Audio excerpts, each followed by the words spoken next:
प्रवचन 64 विषय परिवार रक्षा। वक्ता स्वामी सच्चिदानंद। 5 शब्दों ने याद रख। व्यक्ति, परिवार, समाज, राष्ट्र અને માનવતા। આ 5 શબ્દોને યાદ રાખ। જીવન એક બિંદુ છે। જીવનના વિકાસનો અર્થ થાય છે બિંદુને મોટું કરવું। વ્યક્તિ એક બિંદુ છે, પણ વ્યક્તિ જો પોતાના બિંદુ રૂપી વ્યક્તિત્વને વિશાળ ના કરી શક્યો તો એના જીવનનો વિકાસ ના થઈ શક્યો એમ સમજવા। તો આ વિકાસ 4 તબક્કે છે। એક બિંદુ, એક વ્યક્તિ વિકસિત થઈને એક પરિવાર બને છે। એક પરિવાર ઘણા પરિવારો સાથે મળીને સમાજ બને છે। ઘણા સમાજો એકબીજા સાથે મળીને રાષ્ટ્ર બને છે અને ઘણા રાષ્ટ્રો એક સાથે એકબીજામાં મળીને માનવતા બને છે। માનવતા એ પરાકાષ્ઠા છે। શરૂઆત બિંદુથી છે અને પરાકાષ્ઠા માનવતા। તમે જોજો, પરમેશ્વરની જે સૃષ્ટિ છે એમાં 2 પ્રકાર છે। એકાકી જીવનારા જીવો અને સમૂહમાં જીવનારા જીવો। તમે સર્પોનો સમૂહ જોયો? 200-500 સર્પ એક સાથે, કોઈ ઝૂમાં રાખ્યા હોય એ વાત જુદી છે, પણ પોતાની મેળે 200-400-500 સર્પો ભેગા થાય અને સાથે ને સાથે રહેતા હોય એવો સર્પોનો તમે સમાજ જોયો? કેટલાય પ્રાણીઓ તમે જોશો માત્ર એકલા હોય છે, એકાકી હોય, 2 નથી હોતા। પણ કેટલાક પ્રાણીઓ એવા છે જે સમાજ વિના, પરિવાર વિના, કુટુંબ વિના રહી નથી શકતા। તમે વાંદરાને જોજો। હું જોઉં છું, મારે આશ્રમના સામે લીમડા છે અને લીમડાના ઉપર વાંદરાનું આખું કુટુંબ બેઠું હોય છે। ઘણી વાર છે પેલો વાંદરો છે એ ચીડાય છે, હુકા હુક કરે છે। બધી વાંદરીઓ બચ્ચાઓ ચીસાચીસ કરે છે, ખળભળાટ મચી જાય છે।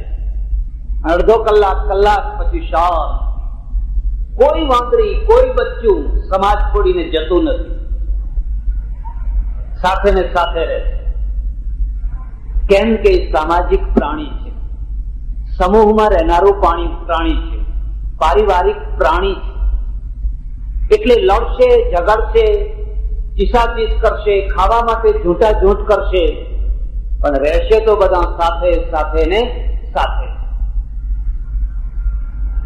માણસનું પણ આવું છે।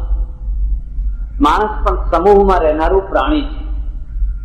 કોઈ એકાકી પ્રાણી હોય ને તમે જોજો।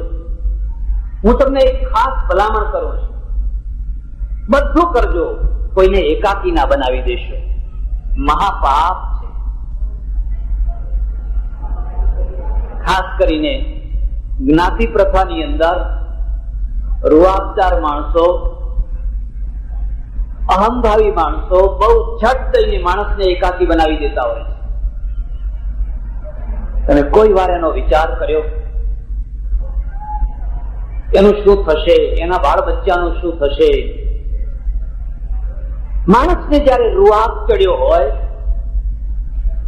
માણસને જયારે અહંકાર ચડ્યો હોય ત્યારે બીજાની દરકાર નથી કરતો, અને જે બીજાની દરકાર નથી કરી શકતો એ પછી પોતાની દરકારને પણ લોકોના મનમાંથી કઢાવી નાખે। એટલે આ 5 તત્વોને યાદ રાખજો।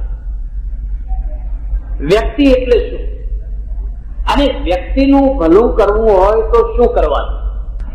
વ્યક્તિનું ભલું કરવું હોય તો શું કરવું? એક જ કામ કરવું, બીજું કોઈ કામ નહીં, માત્ર એક જ કામ કરવું। એને સારી સોબતમાં બેસાડો, બાકીનું બધું આપોઆપ થઈ જશે। તમારે કોઈ ઉપદેશ આપવાની જરૂર નથી, માત્ર એને સારી સોબતમાં બેસાડવા। એને વ્યસન છોડાવવું છે, કદી પંચિંગ ના કરશો, કદી પંચિંગ ના કરશો। વ્યસન છોડો, વ્યસન છોડો, વ્યસન છોડો। એને સારી સોબતમાં બેસાડો, બસ, બાકી ખસી જાઓ પછી। આટલું જ કામ કરો। તમે નામ સાંભળ્યું હશે, દરબાર ગોપાળદાસ, સાંભળ્યું છે? આઝાદીના લડવૈયા। જાગીરદાર માણસ, દરબાર નતા, પટેલ હતા, પણ કાઠિયાવાડમાં દરબાર બધાને ગામધણીઓને કહેવાય એટલે એમને લોકો દરબાર કહેતા. અને દરબાર જેવું જીવન. એ પરણ્યા, ભક્તિબા આવ્યા, એમની પત્નીનું નામ ભક્તિબા, વૈષ્ણવ ઘરમાંથી આવેલી કન્યા, એક જુદા સંસ્કાર. આપણે ત્યાં જે જ્ઞાતિ વ્યવસ્થા છે એના દૂષણો છે, પણ એનું એક ભૂષણ પણ છે. અને ભૂષણ શું છે કે એક જ જ્ઞાતિના જે માણસો છે ને એને સ્ટાન્ડર્ડ ઓફ લિવિંગ જેને કહેવાય, જીવન ધોરણ, જીવન જીવવાની પદ્ધતિ સરખી હોય છે. એટલે પતિ પત્ની બેયને મળવું નથી પડતું હતું, મળવાની ભૂમિકા તૈયાર. જયારે બે વર અને કન્યા જુદા કુટુંબોના હોય છે, જુદા સમાજોના હોય છે, બંનેનું જે સ્ટાન્ડર્ડ ઓફ લિવિંગ છે ને એ જુદું હોય છે. અને જુદું હોય છે એટલે મેચ થતા ઘણો ટાઈમ લાગે છે.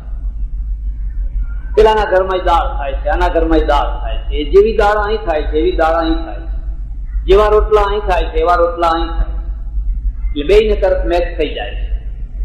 પણ જ્યાં આખું જુદું હોય છે, હવે તમે જોયું નહીં, પુરીબેનને મેં આગ્રહ કરીને ઉપર બેસાડ્યા, પછી એક બીજા બેન હતા, એમના કુટુંબી હશે કોઈ, એમને બેસાડ્યા, પણ કે ઘૂંઘટ તો નહીં, આમને આમ જ લાંબો જ રાખીશ, પેલા ઊંચે ખેંચે એ વધારે નીચું. આ સમાજ છે, સમાજના સંસ્કાર છે. આગળની પેઢી નથી રાખવાની, પણ આ પેઢીને જે જ્યાં ઘરેડ બેસી ગઈ છે એને કઢાવતા વાર થશે, પણ એ બેસી ન શક્યા. એમને એમ થયું મારા આંગણે આટલા મોટા મોટા મહાપુરુષો આવ્યા હોય ને હું અહીં ઉપર ચડીને બેસું, મારે તો ત્યાં જ બેસવું છે. આ એક પ્રકારના સારા સંસ્કાર છે, એક પ્રકારની નમ્રતા છે. મારા આંગણે પ્રસંગ છે અને મારા આંગણે પ્રસંગ છે તો હું ખૂબ નીચે જ બેસું. આને શું કહેવાય છે? સ્ટાન્ડર્ડ ઓફ લિવિંગ, એક જીવન જીવવાની પદ્ધતિ. દરેકની પોતપોતાની એક પદ્ધતિ હોય છે. બે જયારે છેડાની પદ્ધતિઓ ભેગી થાય છે ત્યારે બે માણસોને મેળવવામાં ઘણી તકલીફ પડતી. એટલે વ્યક્તિ છે એ વ્યક્તિનું ભલું કરવું હોય, માત્ર એક જ કામ કરજો, એની સારી સોબતમાં બેસતો કરી દે. ચાલો એ કામ ના થાય તો એક બીજું કામ કરજો, એને ખોટી સોબતમાંથી છુટકારો અપાવો. માત્ર આટલું કરજો, એને ખોટી સોબતમાંથી છુટકારો અપાવો.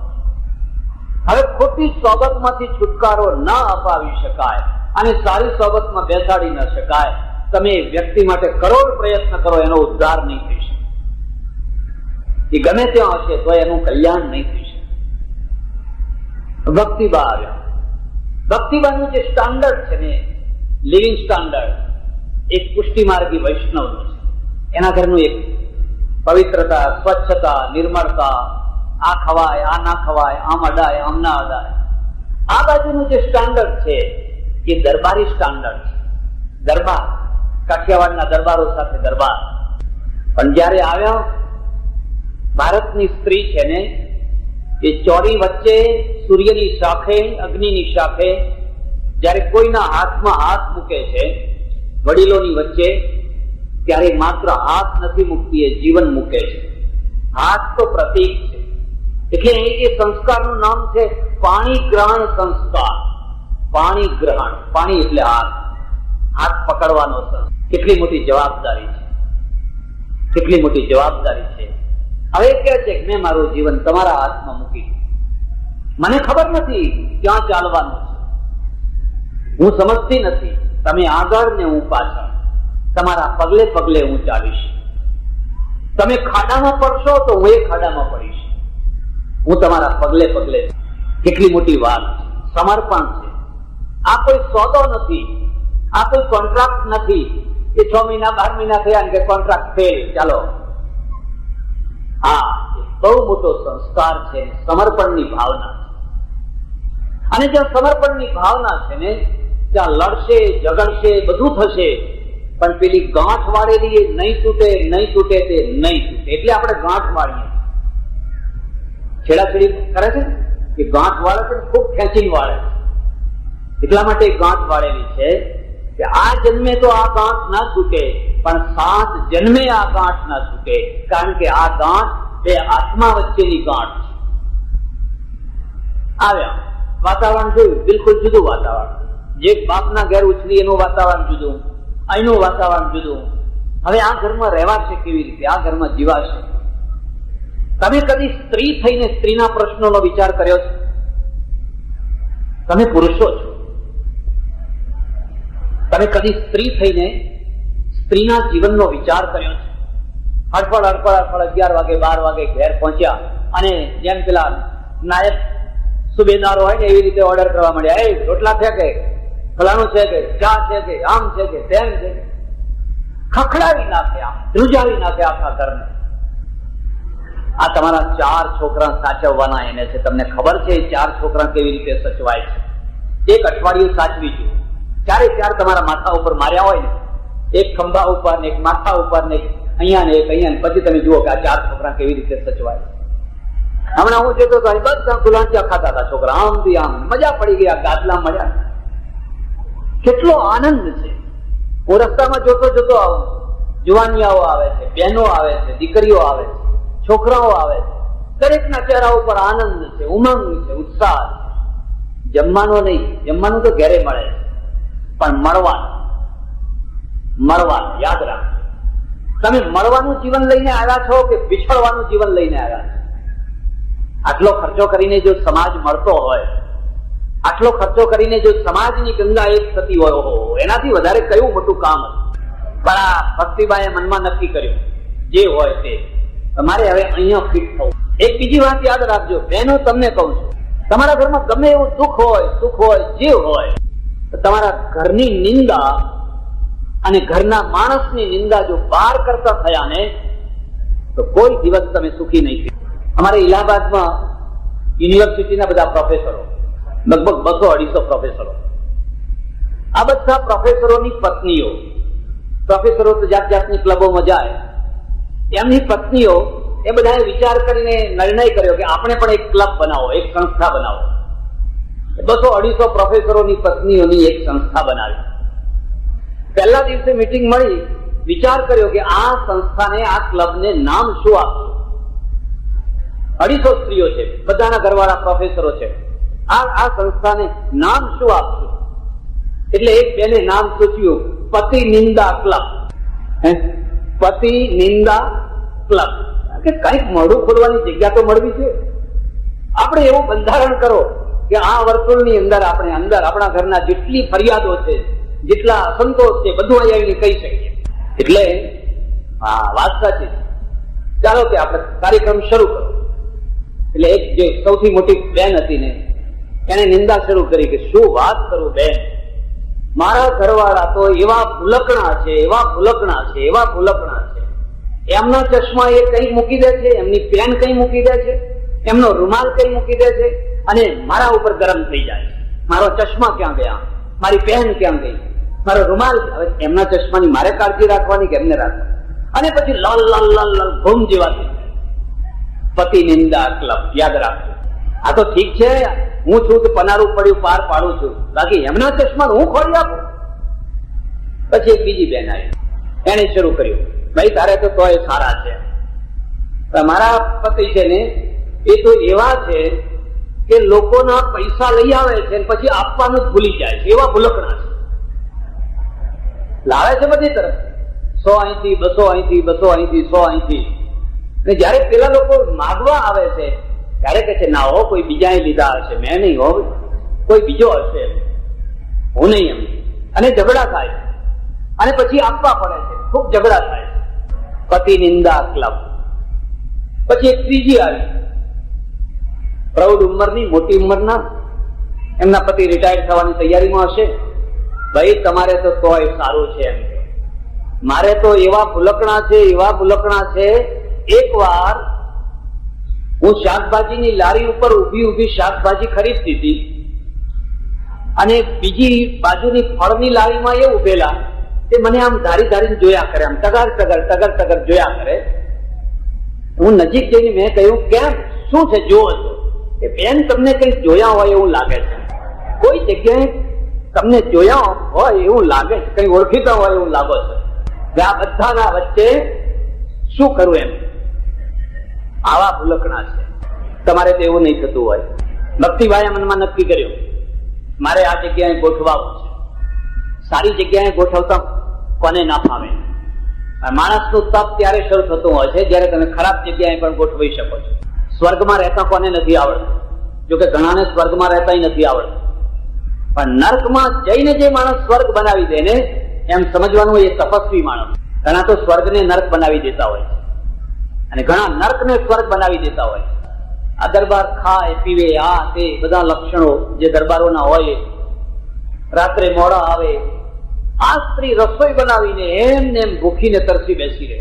11 વાગે જયારે ચૂર થઈને ચકનાચૂર થઈને આવે, એ જમાડે, પછી એ જમે. એક બીજી વાત યાદ રાખજો, માણસ છે ને એના પ્રકાર છે. કેટલાક માણસોને તમે પૈસેથી જીતી શકો, કારણ કે એ તો પૈસાના ગુલામ છે. પૈસા ફેંકો એટલે જીતી જાઓ. તમે જોતા નથી? પૈસા ફેંકો, મારે વધારે કઈ કહેવું નથી, વોટ આપો, એ બધું ચાલે છે. નક્કી જ છે, જે વધારે આપે એને આપવાના છે, અને લોકશાહી બચાવવાની છે. વચ્ચે કોઈ દાડો લોકશાહી? જાઓ અમેરિકામાં જઈને ઓફર કરી આવો, ઇંગ્લેન્ડમાં જઈને ઓફર કરી આવો કે પૈસા આપશું, અમને વોટ આપો. અહીંયા તો વ્યક્તિઓ નહીં, સમાજ માગણી કરતા હોય છે કે આખા સમાજના વોટ આપીએ, પણ અમારી જ્ઞાતિ વાળાને મોટા વાસણો લાવી આપો તો આપીએ. એટલે વાસણને એને શું લેવા દેવા છે?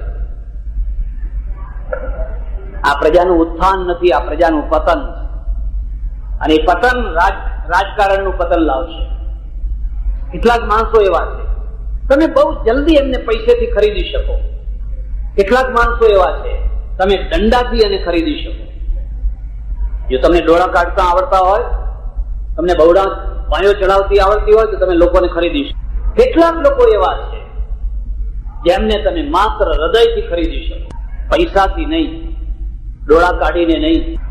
જશમા ઓઢણને સિદ્ધરાજ ખરીદી શક્યો પૈસેથી? જશમા તો ઓઢણી હતી. જશમા ઓઢણને સિદ્ધરાજ તલવારના જોરે ખરીદી શક્યો બાવડા ચડાવીને? જશમા ઓઢણને કોણે ખરીદી? કોણ? એનો ઘરવાળો, ઓઢ મજૂરી કરનારો. કેટલાક માણસો એવા હોય છે જે માત્ર હૃદયથી ખરીદા, હૃદયથી એને જીતી શકાતા હોય છે. કેટલાક માણસો એવા હોય છે જે સદગુણોથી જીતી શકાતા હોય છે. ભક્તિબા છે ને, એ તો હૃદયથી જ ભરેલી પત્ની છે, અને એ ભૂખી રહે છે, અને એની અસર થતી હોય છે. યાદ રાખજો, હૃદયની અસર બહુ મોટી અસર છે, બહુ મોટી અસર છે. અને અંતે તો હૃદયનો જ વિજય થતો હોય છે. અમારે પંજાબમાં એક બુલ્લે શાહ ફકીર થયા, બહુ ઊંચી પ્રકારના સૂફી. એને કાફીઓ લખી છે, એટલી સુંદર કાફીઓ લખી છે, એટલી સુંદર કાફીઓ લખી છે. મારી તમને ખાસ ભલામણ છે, તમારે આધ્યાત્મિક જીવન જોઈતું હોય, કાં તો સંતોની વાણી વાંચજો, કાં તો સૂફીઓની વાણી વાંચજો. આચાર્યોની નહીં, એ તમને મગજના ચક્કરમાં લઈ જશે. મુલ્લાઓની નહીં, એ તમને ઘરેડમાં નાખી દેશે. સૂફીઓની નાભીમાંથી નીકળેલી વાણી. એ લખે છે, હાજી લોગ મક્કે વલ જાંદે મેરે દિલ વિચ 100 મક્કા. બેઠો છે, પોતાનો એક તારો વગાડે છે, અને પેલા હાજીઓ હજ કરવા જઈ રહ્યા છે, અને આ એક તારો વગાડતા વગાડતા, હાજી લોગ મક્કે વલ જાંદે મેરે દિલ વિચ 100 મક્કા, દિલ વિચ મક્કા, દિલ વિચ કાબા, દિલ વિચ રાંજા. મારે ક્યાંય જવાની જરૂર નથી. જ્યાં હું જવા માંગુ છું એ તો પહેલેથી મારી પાસે બેઠેલો છે. એને એક જગ્યાએ લખ્યું છે, બહુ સુંદર કાપીઓ લખેલી છે, એકથી એક ચડે. અને એને કહ્યું, અગર તેરા જી ચાહે તો મંદિર કો તોડ દે, और तेरा जी चाहे तो मस्जिद को तोड़ दे, लेकिन किसी के दिल को मत तोड़. दिल ही खुदा का मंदिर है, दिल ही खुदा की मस्जिद है.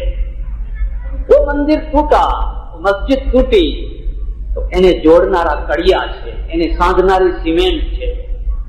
પણ જો આ હૃદય જો તૂટ્યું, તો એને જોડનારી આજ સુધી કોઈ સિમેન્ટ પેદા નથી થઈ. તો કોઈનું દિલ ના તોડ. મોટામાં મોટી ઇબાદત, મોટામાં મોટી પ્રાર્થના. શા માટે ચક્કર મારો છો? કોઈનું સન્માન કરવું, કોઈની લાગણીનું સન્માન. એટલે અંતે પેલા દરબાર છે ને, દરબારનું હૃદય પીગળ્યું. એમણે કહ્યું, અરે તું મારા માટે 11, 12 વાગ્યા સુધી ભૂખે કેમ રહે છે? તારે જમી લેવું, હું તો ગમે ત્યારે આવું, વહેલો આવું, મોડો આવું. એને કહ્યું, હું નહીં જમું, તમે આવશો પછી જ હું જમીશ. આ ઘરને સાચવવાની પ્રેક્ટિકલ એક પદ્ધતિ. દરબાર ઝૂક્યા, વહેલા આવતા થયા. તમારે એક વાત સમજી લેજો, સાંજ પડે, નોકરી છૂટે અને માણસ ઘેર જવા તૈયાર ન હોય, 7 વાગે 8 વાગે હોટલમાં બેઠો હોય, ટોટ ટપ્પા કરતો હોય, 9 વાગે 10 વાગે ઘેર જવા તૈયાર ના હોય, એમ સમજી લેવાનું કે એના ઘરમાં કોઈ આકર્ષણ નથી, એના ઘરમાં માધુર્ય નથી. નહીં તો જેમ બળદ છે ને, એ ખેડૂતનો બળદ છેલ્લી મોચમ લેવાની હોય ને પછી તો ઘર તરફ દોટ મૂકતો હોય, એને ચલાવવો પડે ખરો, એને ડચકારવો પડે ખરો, એને પકડી રાખવો પડે, કારણ કે ઘર તરફ પડ્યો છે. બળદને ઘર વાલું છે, બળદને કિલ્લો વાલો છે, બળદને ગમાણ વાલી છે, પણ આ માણસને ઘર વાલું નથી, કારણ કે ખીલે બંધાયો નથી. એનું દુઃખ એ છે કોઈ ખીલે બંધાયો નથી, એને ગમાણ વાલી નથી, કૂતરાની ચાટો વાલી છે. ગમે ત્યાં કૂતરાની ચાટો હોય, અહીંથી ભજીયા ચાટ્યા, પણેથી થોડુંક ગાંઠિયા ખાધા, પણેથી ફલાણું ખાધું. હવે 10 વાગે ગમે ત્યારે રખડતો ભટકતો આવે. અને ઘર વાલું હોય તો એ જેમ બળદની માફક આવવા માટે છૂટે. દરબાર વહેલા આવતા, પછી લથડિયા ખાય. એક દિવસ ખૂબ રડ્યા અને કહ્યું, ભક્તિ, તારું જીવન કેટલું પવિત્ર અને મારું જીવન કેટલું અપવિત્ર. આપણા બેનો મેળ મળી ગયો. મને બહુ દુઃખ થાય છે, પણ હું આ લત છોડી નથી શકતો. હું શું કરું? મારાથી આ લત છૂટતી નથી. બસ જે દિવસે તમને પસ્તાવો થશે, રે પસ્તાવો વિપુલ ઝરણું, બસ તે દિવસથી તમારું કલ્યાણ શરૂ. પેલી ભાઈએ એમ ના કહ્યું તમે છોડી દો, તમે છોડી દો, તમે છોડી દો, એમ ના કહ્યું. એને એક જ કહ્યું કે જો તમને મારા ઉપર પ્રેમ હોય તો હું તમારી પાસે એક જ વસ્તુ માંગુ છું કે તમે પીવો, ખુશીથી પીવો, પણ હું આપું ને તમે પીવો, બીજા કોઈના હાથનું તમારે નહીં પીવાનું, આટલું મને આપો, હું આપીશ ખુશીથી અને તમે પીવો, બીજા કોઈના હાથનું નહીં પીવાનું. અને દરબારે વચન આપે. બસ તે દિવસથી રોજ આપે અને દરબાર પીવે, આપે ને પીવે. એક દિવસ એના મનની અંદર ઠેસ વાગી, આ સ્ત્રીને આ ગંધ ગમતી નથી, મોઢું આમ ફેરવી નાખે છે, અને હું કયો રાક્ષસ છું, હું કઈ જાતનો શૈતાન છું કે આ સ્ત્રીના હાથે આવું કામ કરાવડાવું. મારા ઘરમાં એક સતી આવી છે, સાધ્વી આવી છે, અને હું હજુ રાક્ષસપણામાંથી છૂટ્યો નથી. અને તે દિવસે દરબારને એવો ગુસ્સો ચડ્યો ને ઘરમાંથી જેટલી શિષ્યો હતી, કબાટ ખોલીને બધી શિષ્યો ફોડી નાખી, રોડ ઉપર પોતાની જાતે ફોડી નાખી. કોનો વિજય છે? આ પ્રેમનો વિજય છે, આ હૃદયનો વિજય છે. જો પેલી સ્ત્રીએ કકરાટ કર્યો હોત ને તો એને જ કાઢી મૂકી હોત, પણ પ્રેમની અંદર અમાપ સહન શક્તિ છે, ધીરજ છે, અને ધીરજના પરિણામે એક દિવસ એના ફળ આવતા. એટલે મારી તમને ખાસ ભલામણ છે, કોઈ વ્યક્તિનું ભલું ઈચ્છતા હો, એને બીજું કઈ કહે, એને સારી સોબતમાં જોડી. આ ગામમાં સ્વાધ્યાય ચાલતો હોય એવું લાગે છે, યોગેશ્વરનું ચિત્ર છે, એક બે બીજા પોસ્ટરો પણ જોયા, મને આનંદ થયો. ચાલો કઈક સારા સંસ્કાર તો મળશે. સાંજે ભેગા થઈને ગીતાની વાત તો સાંભળશે, કોઈ ઋષિ મુનિની વાત તો સાંભળશે,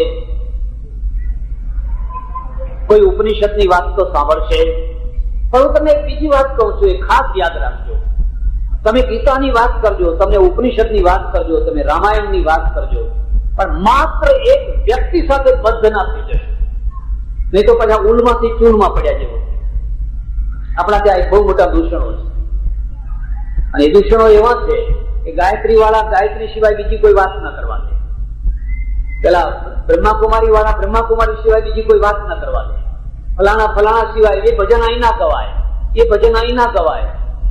ભલા થઈને આવું ના કરતા. સમગ્રતામાં સ્વાધ્યાય છે, એકાગ્રતામાં સંપ્રદાય છે, અને સમગ્રતામાં સ્વાધ્યાય છે. દશે દિશાઓમાં જે આવે, નહીં તો હું આ સુખીની વાત ના કરી શક્યો હોત. જો મારા મગજમાં એક સંકીર્ણતા બેઠી હોત ને તો હું આ સુખીની વાત ના કરી શક્યો હોત. ચારે તરફથી જે કંઈ સારું છે એને આપવા દો, એને જીલો. વ્યક્તિની આ રીતે વ્યક્તિનું ભલું કરવું હોય તો આટલું, એને સારા માણસની સોબત કરાવી આપો, નહીં તો નબળા માણસથી છોડાવી. પણ એ ચર્ચા નથી કરતી. પરિવાર એટલે શું? પરિવારનું ભલું કરવું હોય તો શું કરવાનું? યાદ રાખો, પરિવાર માટે 3 કામ કરવાના. તમારે પરિવાર સાચવવો છે તો તમારે 3 કામ કરવાના. પરિવાર એટલે કુટુંબ. કુટુંબ કોના ઉજ્જળ થતા હોય છે? સૌથી પહેલામાં પહેલા કુટુંબ એના ઉજ્જળ થતા હોય છે જેના કાન કાચા હોય છે. તમે કાન બંબેરણીના શિકાર થઈ શકો છો? કોઈ તમારા કાન મચેડી શકે છે? તમારું કુટુંબ બરબાદ થઈ જશે. દરેક ગામમાં, મારો તો અનુભવ છે, દરેક ગામમાં એકાદ કોઈ રામ રહેતો હોય છે. કોઈ શિવ રહેતો હોય છે, મહાદેવ. બેમાં ફરક સમજ્યા તમે? રામ ઘરમાં રહે, મહાદેવ સ્મશાનમાં રહે. વિષ્ણુ ભગવાન છે ને, કે વિષ્ણુ ભગવાનની ખાસિયત છે, તમે બાળ ભોગ આપો, રાજભોગ આપો, શણગાર કરો, મુગટ પહેરાવો, ભગવાન તૈયાર. પણ જો ઝેર પીવાનું આવે ને તો કે પેલા માવા પહે જાઓ. જયારે ઝેર પીવાનું આવે એટલે એમાં લખી સ્મશાન એ સ્વાદ પીડા સ્મરહર પિશાચા સહચરા. કેટલાક લોકો વિષ્ણુ ભગવાન જેવા હોય, એમને બાળ ભોગમાં બોલાવો તો તૈયાર. બાળ ભોગ એટલે સમજ્યા? નાસ્તો. એમને બોલાવવા ના પડે, હાજર જ હોય. અને રાજભોગની તો વાત જ શું કરવી. હવે મહારાજ હરિહરી થવા દો, અમે તો જમીન બેઠા છે. એ રાજભોગ છે. ખોટો ફંક્શન હોય એમાં આગળ ને આગળ. પણ જો ઝેર પીવાનું હોય, આ ગામમાં એક ભૂલ થઈ ગઈ છે. અને એ ઝેર કોણ પીશે? આખા સમાજનો પ્રશ્ન છે. એ કડકડતું ઝેર પીશે તો કોણ પીશે? એટલે બધા કે આપણું કામ નહીં હો ભાઈ, આપણું કામ નહીં હો, આપણું કામ નહીં. એ ઝેર પીનારા એક હોય છે.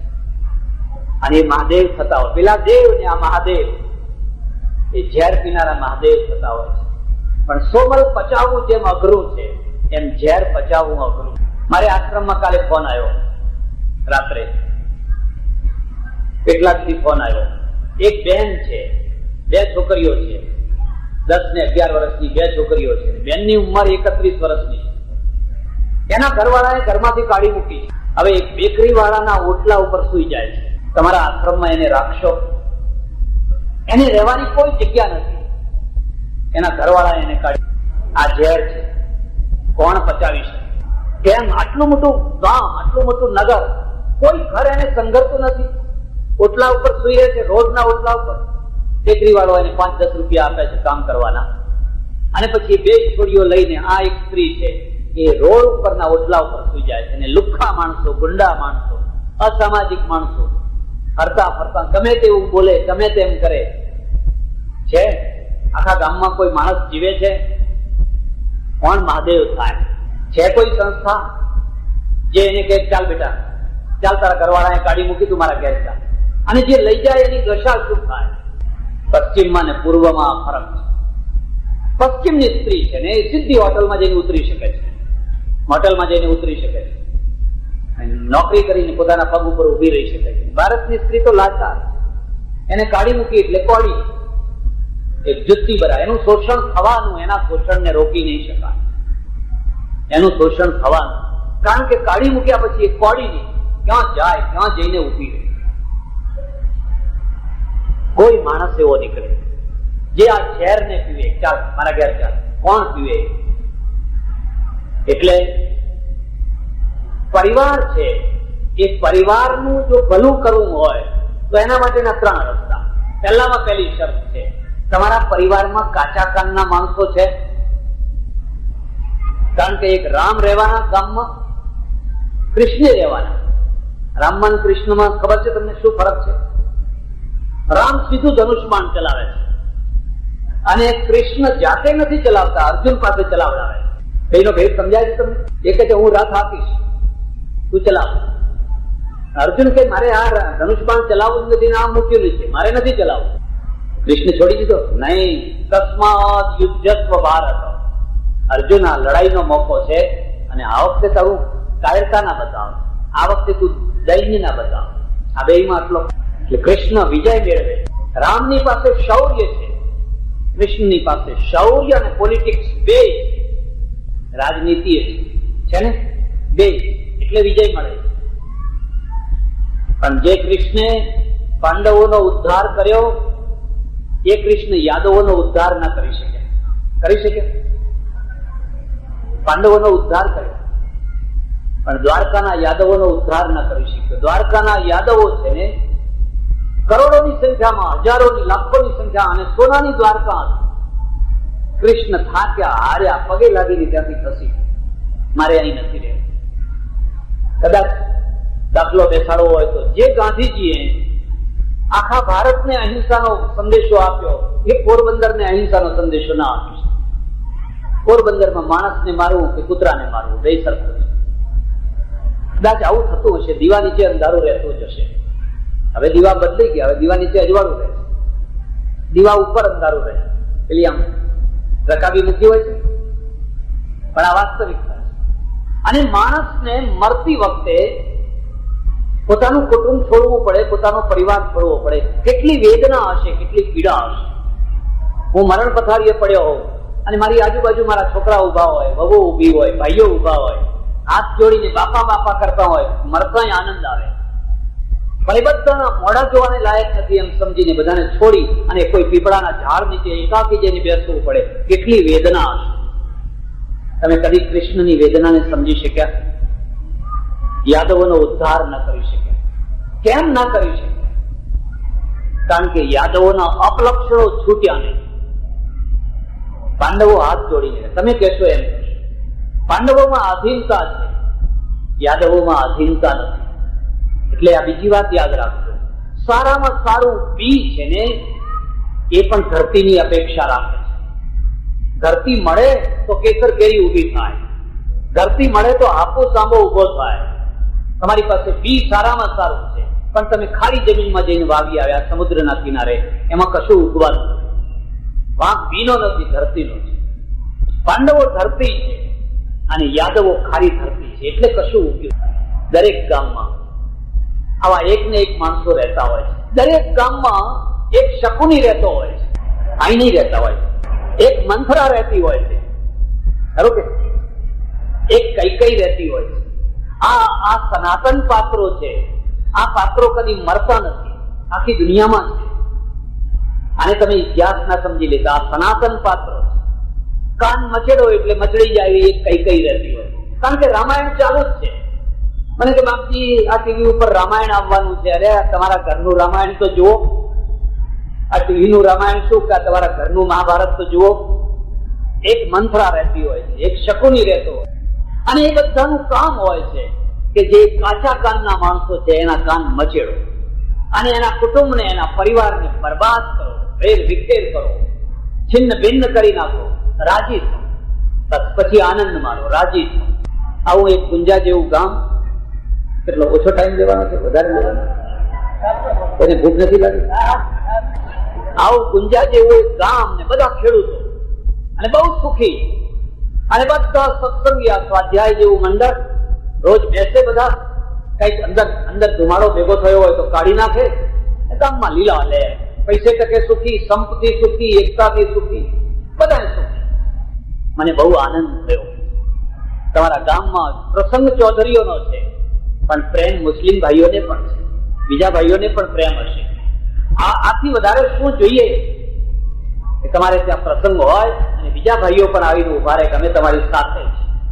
એમના ત્યાં જયારે પ્રસંગ આવે ત્યારે તમે એવી જ રીતે સાથે ઉભા રહે.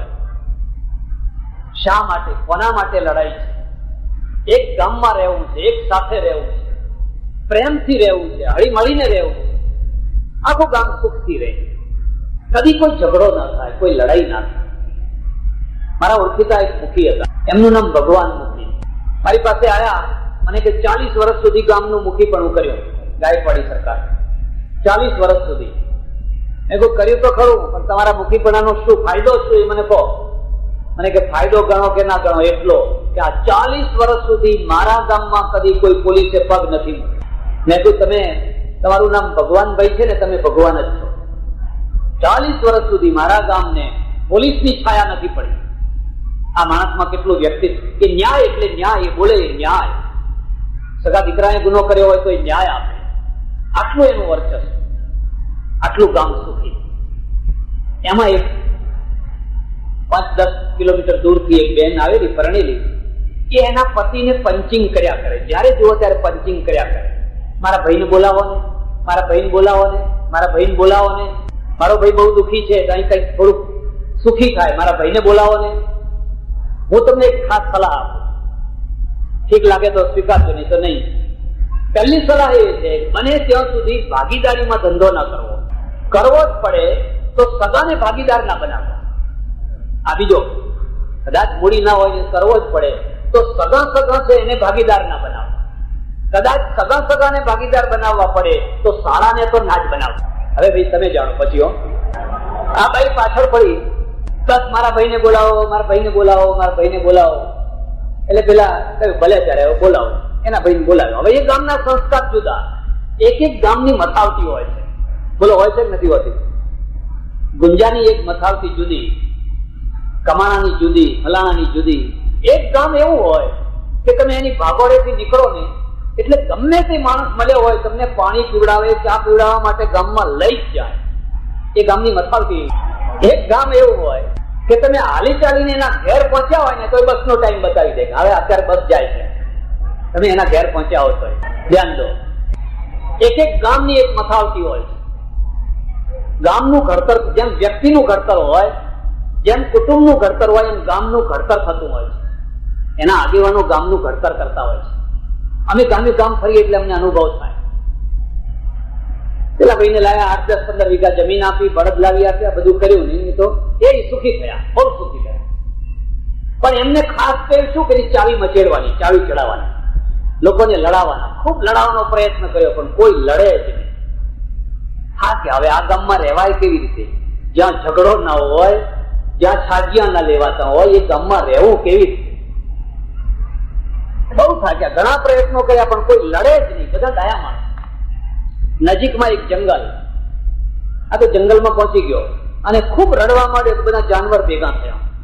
વાઘ આવ્યો, સિંહ આવ્યો, દીપડો આવ્યો, શિયાળ આવ્યો, બધા જાનવરો આવ્યા, ચારે તરફ બેઠા. તું આ માણસ તું અહીં આવીને રડે છે કે? કસ્ત્વમ ભદ્ર ખલેશ્વરો હમે કિમ ઘોરે વને સ્થિયતે. એ ભદ્ર, આ ઘોર વનમાં તું આવીને શું કામ રડે છે? તને શું દુઃખ છે? પેલો શું કહે છે ખબર છે? ભાઈઓ, હું આ બાજુના ગામનો માણસ છું અને એ ગામની અંદર કોઈ કદી લડતું નથી, કોઈ કદી રડતું નથી. કારણ કે લડે તો રડે, હસતા જ હસતા છે. મારી એક જ ઈચ્છા છે કે તમે બધા ભેગા થઈને મને ફાડી ખાઓ. તો અમે તને ફાડી ખાઈએ, એમાં પેલા ગામને શું થશે? કે ના, તમે સમજ્યા નહીં. તમે મને ફાડી ખાશો તો તમારી જીભ ઉપર માણસનું લોહી ચોંટશે, પછી તમને માણસનું લોહી ખાવાનું મન થશે અને આ બાજુના ગામમાં જઈ અને કોઈનું છોકરું ઉપાડી આવશો, કોઈનું કઈ ઉપાડી આવશો, કોઈનું કઈ ઉપાડી આવશો, એટલે ગામમાં રડ થશે. તો નરકમાં પડ્યો હું હસીશ પછી કે હા, હવે શું? આવાય માણસો હોય છે, ઘરના પૈસા બગાડીને પણ લોકોના ઘર બરબાદ કરતા. એટલે હું તમને ખાસ વાત કહું છું, જો તમારા પરિવારને સાચવવો હોય તો પહેલી શરત છે, કાચા કાનના માણસોને નહીં, માણસોને પાકા કાનના બનાવી, જે હોય એ સાંજે બેસી નિરાકરણ કરવા. એક બીજી વાત, કુટુંબનો પ્રેમ સાચવવા માટે વર્ષમાં ઓછામાં ઓછા 3 જમણવાર કરવા. નોંધ કરજો, વર્ષમાં 3 જમણવાર કરવા. મારા એક ઓળખીતા ફોજદાર હતા, બ્રાહ્મણ હતા. એ ગોરદાર ધોતિયા વાળા ફોજદાર હતા, પણ ધોતિયું જ પહેરે. એ જમાનામાં મને વાત કરે, મારા ટેબલ ઉપર કોઈ કાગળિયું બાકી ના હોય, તરત જ નિકાલ કરી નાખવાનો. મર્ડર થયું હોય અને હું તપાસ કરવા જમું 10 આના આપી દેવાના, મફત નહીં જમવાનું. શાક ને ભાખરી બનાવવાની, ત્યારે લોજ વાળા 6 આના લેતા, એટલે 6 આના મારા ને 4 આના જમના, પેલા રસોઈ કરનારના 10 આના આપી દેવાના. મારે કોઈનું મફતનું નથી. અત્યારે તો ખાતા એટલે ખાતા. ખ્યાલ આવ્યો? એક વાર મનમાં નક્કી કરો કે આપણે કોઈનું હરામનું નથી ખાવું. મુસ્લિમ ધર્મની અંદર તો હરામના ઉપર કેટલું મોટું પાપ માને તારા હકનું ખા અને હકનું ખાનારનો ચહેરો તમે જોજો અને હરામનું ખાનાર છે એનો ચહેરો તમે જોજો. ભલે ને રોજ દૂધ પાક ખાતો હોય પણ હરામ એ હરામ છે ને હક કઈ. મને ભગવાને 2000, 4000, 5000 પગાર આપે છે, પછી મારે શા માટે લેવું છે? તમારા દેશનો ઉદ્ધાર થઈ જશે, તમારો ઉદ્ધાર થઈ જશે. પણ આ હરામનું લોહી જો જીભે ચડ્યું ને તો એનો ચસ્કો એવો છે ને કે માણસો ખાઈ જશો ને તોય તમને તમારી ભૂખ મોટી ની મોટી થઈ જશે. હજુ કંઈક મળે તો સારું, હજુ કંઈક મળે તો સારું. સામે ચાલીને ના પાડી દો, મારે આ નહીં જોઈએ, હું હરામનું નથી લેતો. એટલે મારે ત્યાં હમણાં ટેલિફોન આવ્યો, આશ્રમમાં ટેલિફોન આવ્યો, લાઈન લગાવી, પછી પેલા બેઠા. મેં કહું ભાઈ જમવું છે કે જમીએ? ત્યારે 3-4 માણસો જમાયા, બધાને પ્રસાદ આપ્યો, કોઈ ઉઠે જ નહીં.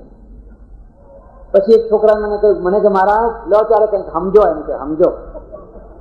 મેં કહું સમજુ? મારે શું સમજવાનું છે? ના કે જે તમારી ઈચ્છા હોય કંઈક સમજો. એમ કે હા. બીજા દિવસે એક બીજો માણસ આવ્યો, એને આવીને આમ જોડી આપ્યું, ડબલું મૂકી આપ્યું. એ બેઠો, મને કે કંઈક સમજો. મેં કહું ઉપાડ તારું ડબલું, મારે નથી સમજવું. મારે કઈ પેઢી ચાલે છે એના વિના મારે હાથ પડતા નુકસાન જવાનું હતું. વેપારીને સમજે, કારણ કે વેપારીને બિચારાને કેટલા કોલ કરવાના હોય, અને એ જો ના સમજે તો સાંજે એને બહુ મોટું નુકસાન થઈ જાય. એ ગયો. પછી આગળથી જોડવાનું એ જોડ્યું નહીં, કારણ કે હું સમજ્યો નહીં. આગળથી પાછું જોડવું પડે ને, ત્યાં રિપોર્ટ આપવો જોઈએ ને, ના આપ્યો. કઈ નહીં, હવે મારે તો એના વિના કયા છોકરામાં મરી જવાના હતો. પછી સાંજ પડતા એનો સાહેબ આવ્યો, બહુ ભલો માણસ, બહુ સારો માણસ. એને જ ઊભું કરેલું. મને કે ચાલુ થયો? મેં કહ્યું જુઓ ને, રિસીવર લઈને ઉપાડી જુઓ, ડાયલ ટોન આવે છે કે નહીં? નથી આવતો. મને કે કેમ નથી આવતો? મેં કહું સમજ્યા નહીં એટલે. જો સમજાવત તો ત્યારનો જ આવી ગયો હોત. તમે સમજ્યા? એક ધારાસભ્ય આવ્યા, મને કે બાપજી આવી બાબતમાં બહુ સિદ્ધાંતવાદી ના થવું, પછી આપી દેવાય, એમ કે એ સસ્તું પડે. આ આડા ફંટાય નહીં તો આપણને હેરાન કરી નાખે. એટલે એને કોઈનું કશું ચાલતું નથી. એ તો બધા કહેવા ખાતર છે કે આ ફલાણા સાહેબ ને આ ફલાણા સાહેબ ને આ મંત્રીને, કોઈનું કશું ચાલતું નથી. એ વાત જો હોય તો હવે આપણે સમજવું જ પડે. કેટલું આપણને હરામની કેટલી ટેવ પડી ગઈ છે. એટલે પેલો જે ફોજદાર છે ને, એ ફોજદાર મને કહે છે મેં મારી જિંદગીમાં એક નવો પૈસો કોઈનો હરામનો નથી લીધો. મારું હું ખાઉં તો એના 10 આના આપી દેવા. એ મર્યો તો એને વિલ કર્યું. એ વિલની અંદર ઘણી જૂની બાબતો લખી. એના 3 છોકરા. એને વિલમાં લખ્યું 1 વર્ષમાં 3 વાર મારા કુટુંબે જમણવાર કરવો.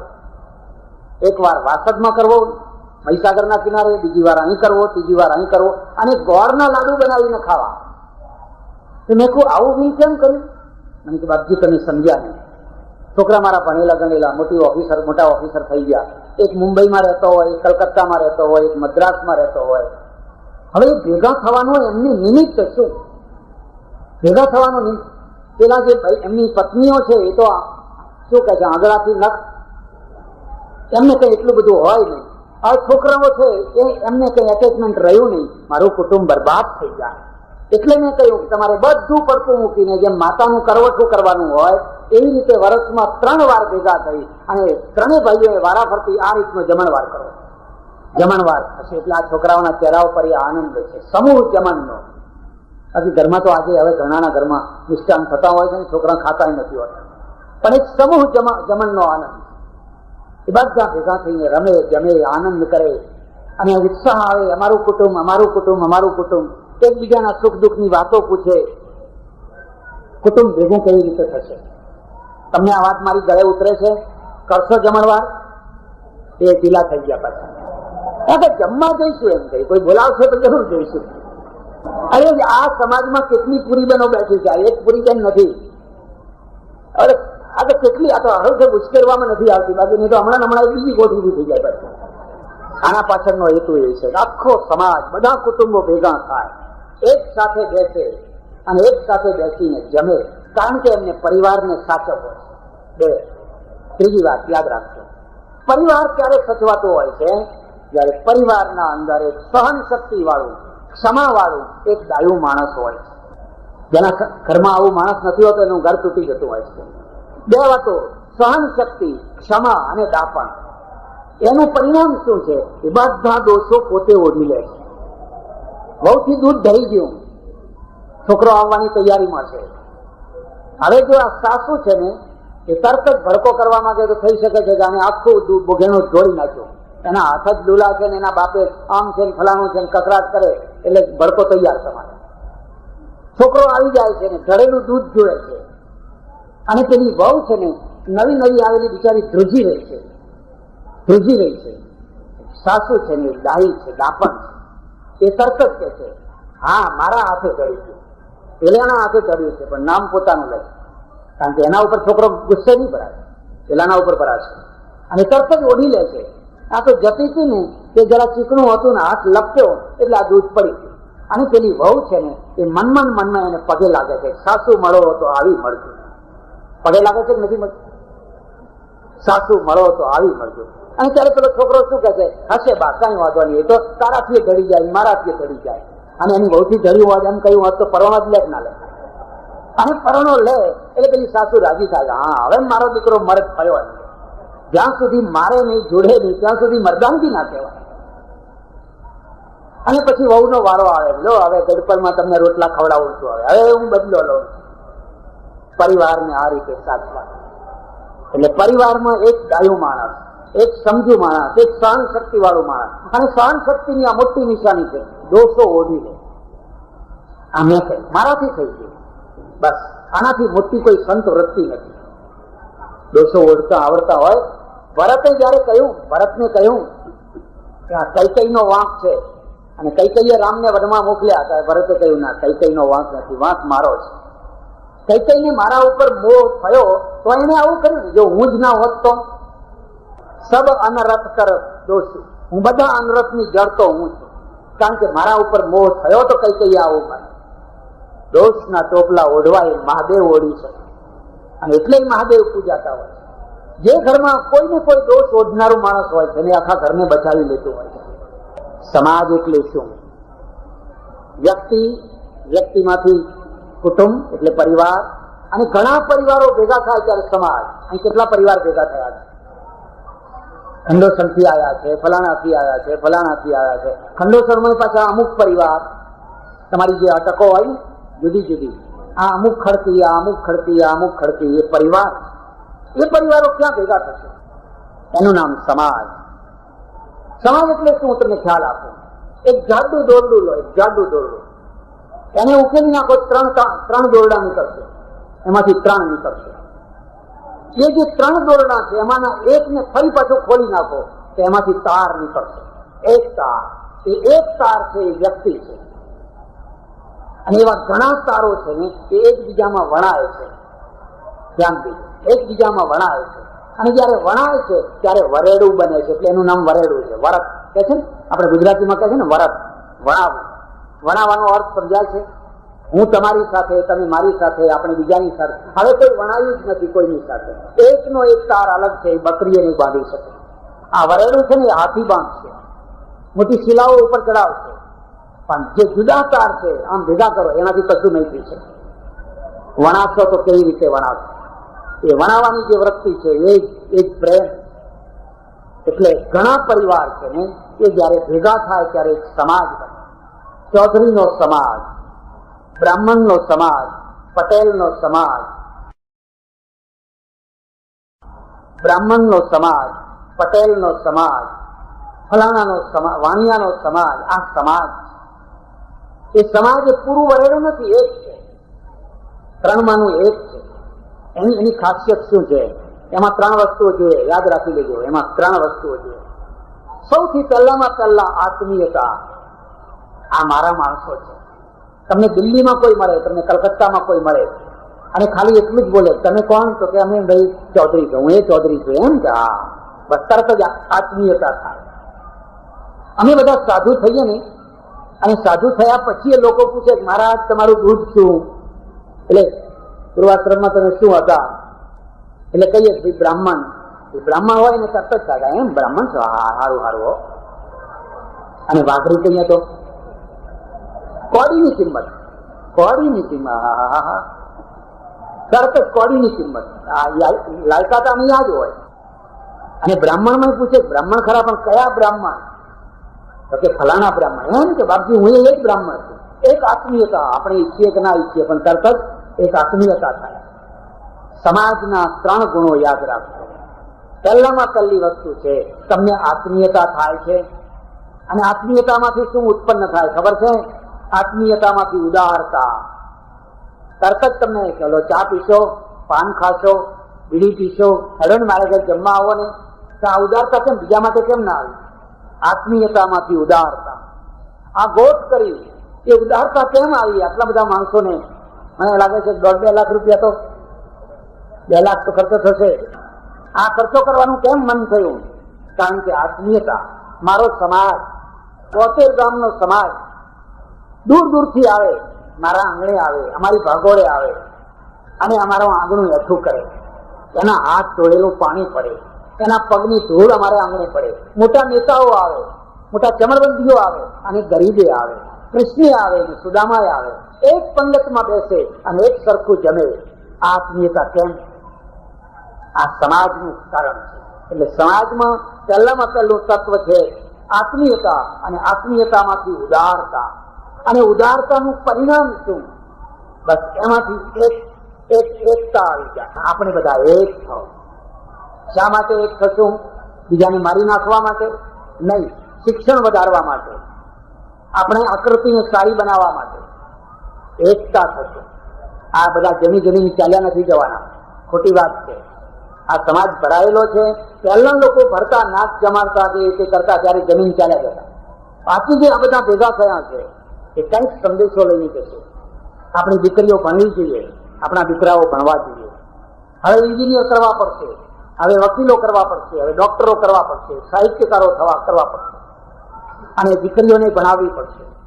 અહીંથી સંદેશો લઈને જશે. હવે દીકરીઓને ભણાવો જ નહીં તો એક પૈડું તો ટ્રેક્ટરનું, બીજું છે એ સ્કૂટરનું. હવે આ દાંપત્ય ચાલશે કેવી રીતે? પ્રેરણા મળશે. આજે આ સમાજ ભેગો થયો છે. તમે જોયું કોઈ વાર? આ બહેનો છે ને, એમના હૃદયમાં અરમાન હોય છે.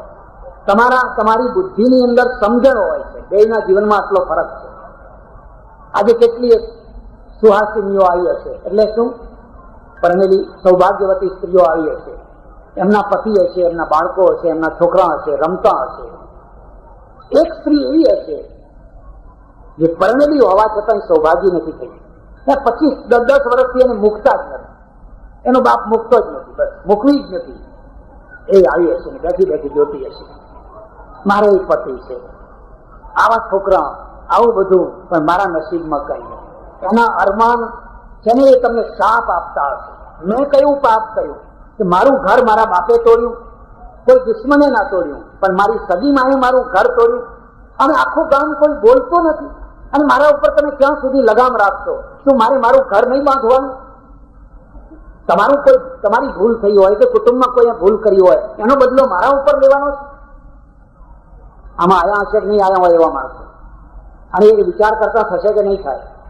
હું તો એમને કહું છું કે તમારા બાપની રજા લેવાની વાત છોડી દો, તમારી માની રજા લેવાની વાત છોડી દો, અને અહીં જો તમારો ઘરવાળો આવ્યો હોય તો હાથ પકડીને સીધા ઘર ભેગા થઈ જાઓ. મિયા બીબી રાજી તો ક્યાં કરેગા? કોઈના ઘર તોડવા છે. એક તરફ તમારી પાસે પૈસો છે, એક તરફ તમારી પાસે હવે ભણેલો સમાજ છે, બધું છે, અને બીજી તરફ હજુ તમારે આ રીબામણી ચાલુ રાખવી છે, આ ક્રૂરતા ચાલુ રાખવી છે. હિંમત કરો. એક દીકરીએ મારા ઉપર કાગળ લખ્યો, હું એનું નામ આપવા નથી માંગતો, મને ખબર નથી કયા સમાજની હશે, પણ એને એવો કાગળ લખ્યો, તમારામાંથી કોઈ પણ એ કાગળ વાંચે તો એને આમ ધ્રુજારી આવી જાય. એની હું ચર્ચા નથી કરવા માંગતો, પણ આપણે સમજવું પડશે. આ જમવા ભેગા થઈએ છીએ ત્યાં એક સંદેશો લેવા ભેગા થઈએ છીએ, અને સંદેશો લેવો પડશે. આ યુવાન વર્ગને જો સાથે રાખવો હોય તો તમારે એમના અરમાનોને સમજવા પડશે. અને હું તો કહું કે તમારા ચૌધરીઓના તો મોટા અહો ભાગ્ય છે કે વૃદ્ધ પેઢી અને જુવાન પેઢી વચ્ચે કોઈ ખટરાગ નથી. હું વૃદ્ધ પેઢીને જોઉં છું ને જુવાન પેઢીને જોઉં છું, બેયને એકબીજા ઉપર, વૃદ્ધો જુવાનોને આગળ કરે છે અને જુવાનો છે એ વૃદ્ધોને માન આપે છે. એટલે તમારે એમના અરમાનોને સમજવા પડશે. ભાઈ, આમનું જીવન બરબાદ ન કરો. શા માટે આપણે જીવન બરબાદ કરવાનું છે? એટલે સજ્જનો, સમાજનો અર્થ થાય છે સમાજના અંદર આવેલા દોષો, કુરિવાજો, દુર્ગુણો એને હંમેશા ધોતા રહે, એનું નામ સમાજ કહેવાય. એવી કોઈ પદ્ધતિ નથી કે જેમાં કોઈ દોષ ના આવે. એવું કોઈ ઘર નથી જેમાં કચરો ના પડે. છે એવું કોઈ ઘર? તમે ગમે એવા કાચ ચડ્યા હોય તો થોડો ઘણો કચરો પડવાનો ને પડવાનો જ. તો જો ઘરમાં કચરો પડે ને ઝાડુ લગાવવું પડે, એમ સમાજમાં કચરો પડે, સમાજમાં દોષ આવે તો એને પણ સાફ કરવું જ પડે. અને સફાઈ સતત કરવી પડે, રોજ કરવી પડે. એટલે આપણે આપણા સમાજને પણ એક ગૌરવવાળું સ્થાન આપવાનું છે. અને હું જોઉં છું કે ચૌધરી સમાજ બહુ ઝડપથી પોતાના સ્વરૂપને સુધારી રહ્યો છે, બહુ ઝડપથી શિક્ષિત થઈ રહ્યો છે, બહુ ઝડપથી દીકરીઓને ભણાવી રહ્યો છે. ઠેક ઇન્ટિરિયર દૂર દૂર બનાસકાંઠા અને રાજસ્થાન સુધીનો જે સમાજ છે એ સમાજ પણ હવે જાગી રહ્યો છે. સજ્જનો, સમાજ એ છેલ્લી વસ્તુ નથી. સમાજો મળીને રાષ્ટ્ર બને છે. ચૌધરી સમાજ, બ્રાહ્મણ સમાજ, મુસ્લિમ સમાજ, વાણિયા સમાજ, ફલાણા સમાજ, આ બધું ભેગું થઈ અને એક રાષ્ટ્ર બને છે. જયારે રાષ્ટ્ર લડાઈમાં આવ્યું હોય ત્યારે પછી ચૌધરી સમાજને બીજા સમાજને લડવાનું ના હોય. ત્યારે બધા સમાજો એક દિવાલ જેવા, એક સંપીને એને રાષ્ટ્ર કહેવાય છે. સમાજ સમર્પિત છે રાષ્ટ્રમાં. સમાજ અતડો પડ્યો છે, સમાજ એકલો પડ્યો છે, રાષ્ટ્રમાં વણાતો નથી, રાષ્ટ્રમાં મેચ નથી થતો. તમારું રાષ્ટ્ર દુર્બળ થઈ જશે. વણાઈ જાઓ, વણાવાનું નામ જ જીવન છે. વણાઈ જાઓ, પણ રાષ્ટ્રના ઉપર માનવતા છે. તમને ખબર છે, હમણાં બાંગ્લાદેશમાં બહુ મોટું તોફાન આવ્યું છે, લાખો માણસો મરી ગયા છે. બાંગ્લાદેશ તો એક બદનસીબ દેશ છે. દર વર્ષે એના ઉપર વાવાઝોડું, તોફાન, દરિયો, આ તે, જ્યારે જુઓ ત્યારે ગરીબમાં ગરીબ દેશ, અને પાછો કુદરતનો મારેલો દેશ. આખી દુનિયા ત્યાં મદદ લઈને દોડે છે. કેમ? આપણે એમ વિચારવાનું બાંગ્લાદેશને મારે શું લેવા દેવા? કાલે પાકિસ્તાનમાં ધરતીકંપ થાય, કાલે અહીંયા ધરતીકંપ થાય, આખી દુનિયા દોડીને આવશે. આપણે અહીંયા બેઠા છીએ, પણ એ રોડ ઉપર એક એક્સિડન્ટ થાય, એક પાકિસ્તાનનો માણસ હોય અને એને ઘા પડે ને તો તરત જ ગાડી લઈને આપણે એને દવાખાનામાં દાખલ કરવા દઈશું કે નહીં જઈએ? કેમ? કે માનવતા સૌથી મોટી વસ્તુ છે.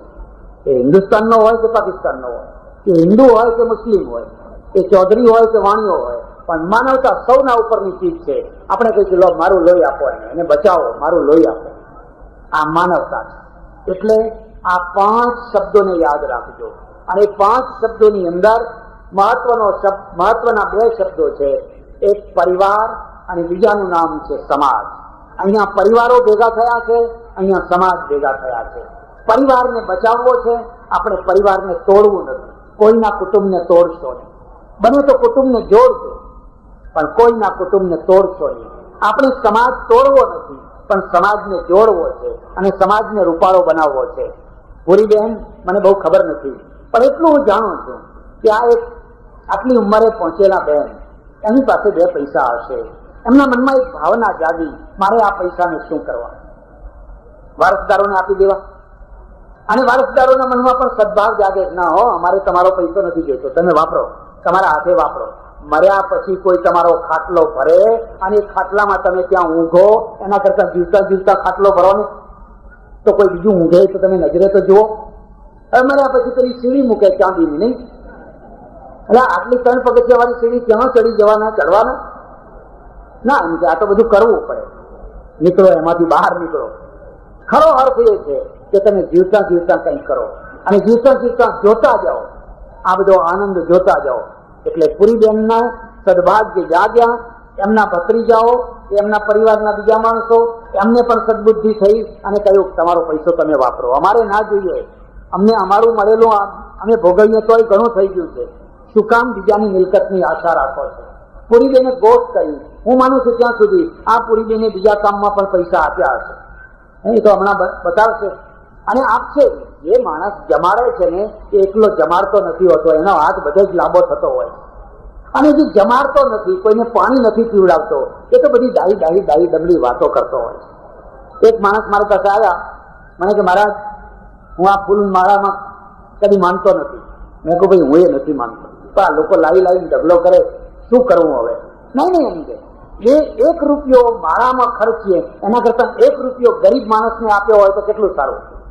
એવું કેટલી ઊંચી વાત છે, કેટલી ઊંચી વાત છે. પણ ભાઈ હું તને પૂછું છું કે આ માળા નિમિત્તે બચાવેલા 1 રૂપિયા તે કેટલા ગરીબોને આપ્યા? એકે નહીં. ગરીબોને તો એ આપે છે જે માળા ચડાવે છે, એ માળામાં આપે છે, જમણમાં આપે છે, ગરીબને આપે છે, મંદિર મહાદેવમાં આપે છે, એ આપે છે. તમે તો ખાલી વાતો કરો છો. એટલે સજ્જનો, પૂરીબેનના દ્વારા આ ગામમાં આ આંગણે એક સુંદર મજાનું આયોજન થયું. આખા સમાજરૂપી ગંગા અહીં આવી છે અને ગુંજાના ગામને ભાગોળને પવિત્ર કર્યું છે. સૌ પ્રેમથી રમો, જમો, આનંદ કરો અને એક સારી પ્રેરણા લઈને જાઓ. ચૌધરી સમાજને સુપર સમાજ બનાવવો છે. ઘણા વર્ષો સુધી તમે પછાત રહ્યા, ઘણા વર્ષો સુધી તમે માત્ર ભેંસો ચારનારા અને બળદના દચકારા કરનારા રહ્યા. તમારી દીકરીઓ આવડું દંડેકડું લઈ અને 20, 25 વર્ષની દીકરીઓ ભેંસોની પાછળ દચકારા કરતી ફરતી હોય એવું વર્ષો સુધી રહ્યું. પણ હવે એ નહીં ચાલી શકે અને ચાલશો તો જ્યાં છો ત્યાંથી પછાત થઈ જશે. તમારા પાછળના લોકો આગળ આવી ગયા. એટલે હવે તમારે જાગ્ય જ છૂટકો છે અને જાગવાનો અર્થ થાય છે સમાજના દૂષણોને દૂર કરો, વ્યસનોને દૂર કરો, સત્સંગને વધારો, સારી સોબત વધારો અને સમાજને ઊંચે લાવો. તમારા સદભાગ્ય છે કે તમને સારા આગેવાનો મળ્યા છે, પ્રામાણિક આગેવાનો મળ્યા છે, સજ્જનો મળ્યા છે અને જગ્યા જગ્યાએ તમારા વિકાસ માટેના પગલાં ભરાઈ રહ્યા છે. તો હું પરમેશ્વરને, મા અર્બુદાને હૃદયથી પ્રાર્થના કરું કે આ સમાજ ફળે, ફૂલે, વિકસે અને ખૂબ સારી રીતે આગળ આવે. પૂરીબેનને પણ ધન્યવાદ અને અભિનંદન આપું છું. એમના ભત્રીજાઓ, એમના પરિવારને પણ અભિનંદન આપું છું કે તમે આ પૂરીબેનના પૈસાનો એમની નજર સામે એક સારો ઉપયોગ કરી અને આખા સમાજને અહીં નોતર્યો, બોલાવ્યો અને એના દ્વારા ગુંજા ગામ પણ ધન્ય થયું. પરમેશ્વરને હું પ્રાર્થના કરું કે પૂરીબેન ખૂબ ભક્તિથી જીવન જીવે, પાછલી જિંદગી ખૂબ ભક્તિમાં અને સત્કર્મમાં, સારા કામમાં એમનું જીવન વ્યતીત થાય એવી પરમેશ્વરને પ્રાર્થના. આભાર, ધન્યવાદ, હરિઓમ.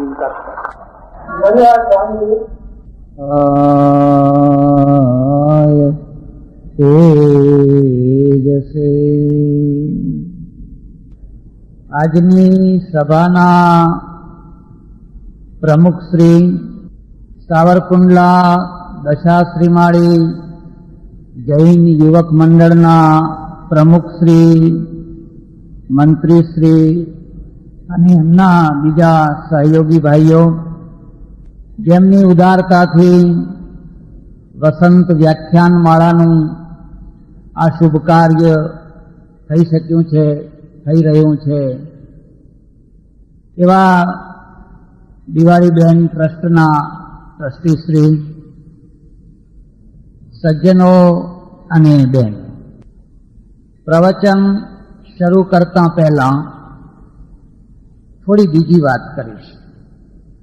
કોઈ સામાન્ય માણસ હોય અને એની પાસેથી જો તમે બહુ સારું કામ લેવા માંગતા હો તો કામ લેતા પહેલા કદી એના વખાણ ના કરો.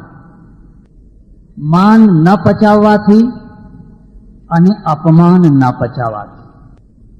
અપમાન ન પચાવવું એ તો સૌના માટે સામાન્ય બાબત છે, પણ માન ન પચાવવું અત્યંત કઠિન વસ્તુ છે. એટલે અમારે ત્યાં નીતિકારને લખવું પડ્યું, સમ્માનાદ બ્રાહ્મણો નિત્યમ ઉદ્વિજેદ વિષાદિવ. જેણે બ્રાહ્મણત્વની રક્ષા કરવી હોય એને જ્યાં સન્માન મળતું હોય ત્યાંથી ઉદ્વેગ કરીને ખસી જવું, ઝેરની માફક ઉદ્વેગ કરીને ત્યાંથી ખસી જવું. 4 જગ્યાઓ એવી છે જ્યાં માણસ ભાન ભૂલે છે. સૌથી પહેલી જગ્યા દર્પણ છે. તમે દર્પણના આગળ ઉભા રહો, ઈશ્વરની એવી મોટી દયા છે કે તમે ગમે એવા કદરૂપા હોવ તો પણ તમને એમ જ લાગ્યા કરે કે હું સાક્ષાત કામદેવનો સગો ભાઈ જ છું. એટલે તો દુનિયા જીવે છે. વાસ્તવિકતા સુખદાયી નથી હોતી. કલ્પનામાં રસ હોય છે, કલ્પનામાં આનંદ હોય છે. દર્પણ છે ને તમને જીવવાની એક પ્રેરણા આપે છે, ના તો પણ કંઈક છે.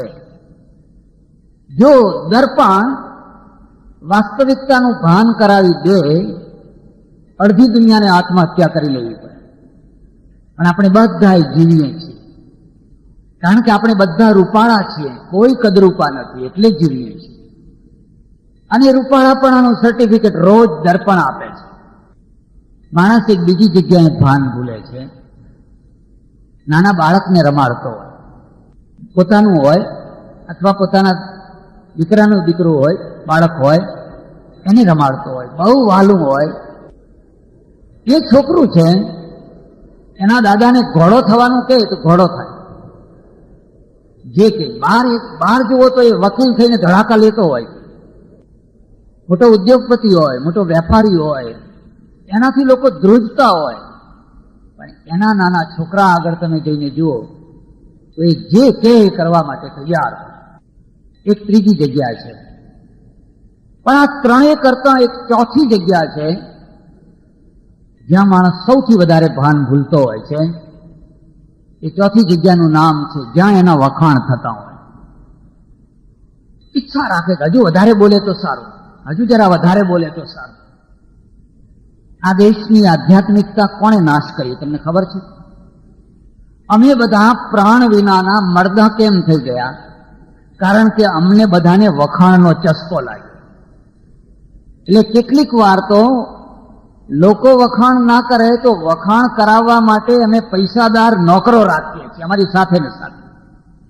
એમનું કામ જ હોય છે સતત અમારા વખાણ કર્યા કરે. એકવાર એક મહારાજની વિદાય થતી હતી, બહુ મોટા મહારાજ હતા, મારે થોડો પરિચય હતો. ઘણા માણસો વિદાયમાં ભેગા થયેલા, હું એ ગયો. બધાના હાથમાં ગુલાબની માળા, સરસ મજાની મગમગ થયેલી. અને મને ક્ષોભ થયો કે આ બધા માળા લઈને આવ્યા છે ને હું માળા લીધા વિના આવ્યો. બધા વચ્ચે કેવો દેખાઈશ? ત્યાં તો એક માણસ દોડતો આવ્યો, મને કે લો માળા લો. મેં કહ્યું ના, તમારી માળા મારે ના જોઈએ. તમે કેટલા ભાવથી લાવ્યા હો, કેટલા પ્રેમથી ચઢાવવા માટે લાવ્યા હો, ને તમારા ભાવ મારે તોડવા નથી. મને કે ના લો ને, ના મારે નહીં જોઈએ, હું કોઈની માળા નથી લેવા માંગતો. મને કે આ કોઈની નથી, આ પાંચે કરંડિયા મહારાજના જ છે. કોઈની નથી, કોઈ લઈને નથી આવ્યું. આ પાંચે પાંચ કરંડિયા એમના તરફથી છે. અને મને કામ સોંપ્યું છે કે જે આવે એને તારે એક માળા આપવાની. તો તમે કહો હવે મારે નથી જ લઈ લેવા. સમ્માનાદ બ્રાહ્મણો નિત્યમ ઉદ્વિજેદ વિષાદિવ. બ્રાહ્મણત્વ એટલે શું? જનોઈ પહેરવાથી કોઈ બ્રાહ્મણ ના થાય, ચોટી રાખવાથી કોઈ બ્રાહ્મણ ના થાય. જેના જીવનમાં પ્રધાનતઃ જ્ઞાન અને વૈરાગ્ય હોય એનું નામ બ્રાહ્મણ. પછી એ પાટલું પહેરે તોય બ્રાહ્મણ, હેટ પહેરે તોય બ્રાહ્મણ. ઉપરના વસ્ત્રોથી કોઈ દિવસ કોઈ માણસનું મૂલ્ય ના કરશે. અને મૂલ્ય કરવાના કારણે તો આપણે છેતરાયા છીએ. એટલે તો તમે તમારા રત્નોને ઓળખી નથી શક્યા. વર્તમાનમાં નથી મહાવીરને લોકો ઓળખી શક્યા, નથી બુદ્ધને ઓળખી શક્યા, નથી કબીરને ઓળખી શક્યા, નથી રામકૃષ્ણને ઓળખી શક્યા. આપણે તો મર્યા પછી પૂજા કરીએ છીએ. સદીઓ વીતી જાય અને પછી કોઈ એમ કહે કે આ તો ભગવાન હતા, હવે આરતી ઉતારી. જીવતાની નહીં. જીવતામાં ઢોંગને પૂજીએ છીએ, દંભને પૂજીએ છીએ, આડંબરને પૂજીએ છીએ. જેના જીવનમાં જ્ઞાન અને વૈરાગ્ય હોય એ બ્રાહ્મણ છે. જ્ઞાનનું કામ સત્યને શોધવું છે અને વૈરાગ્યનું કામ સત્યને સ્થાપવું છે. સત્યને શોધવું બહુ અઘરું નથી. એક પ્રોફેસરે શોધી શકે, કોઈ પણ બુદ્ધિશાળી માણસ હોય એ સત્યને શોધી શકે કદાચ. પણ સત્યને સ્થાપવા માટે પરાક્રમ જોઈએ. તમારા મગજમાં સત્ય છે પણ સ્થાપિત નથી કરી શકતા. અને પરાક્રમ જે લાવે ને એ વૈરાગ્ય છે. પછી કોઈ પણ ક્ષેત્રનું સત્ય હોય એટલે અમારે ત્યાં એવી માન્યતા છે પરાક્રમના કવચમાં જ જ્ઞાન રહી શકે. પરાક્રમનું કવચ ન હોય તો જ્ઞાન ના રહી શકે. તો એ જ્ઞાન છે એ બજારું વસ્તુ થઈ જાય. એટલે બ્રાહ્મણત્વનો બીજો કોઈ અર્થ નથી. તમારા સમાજમાં, તમારા દેશમાં હાજી હા કરનારા લોકો કેટલા છે અને સત્યની સ્થાપના કરનારા કેટલા છે? તમને હું બે ઉદાહરણ આપીશ. એક રામાયણનું, એક મહાભારતનું. મહાભારતમાં તમે જોશો સભા વચ્ચે દ્રૌપદીના ચીર ખેંચાયા. લોકો કહે છે જમાનો બહુ બગડી ગયો છે, પણ હું કહું કે આ મહાભારત કરતા તો સારો છે.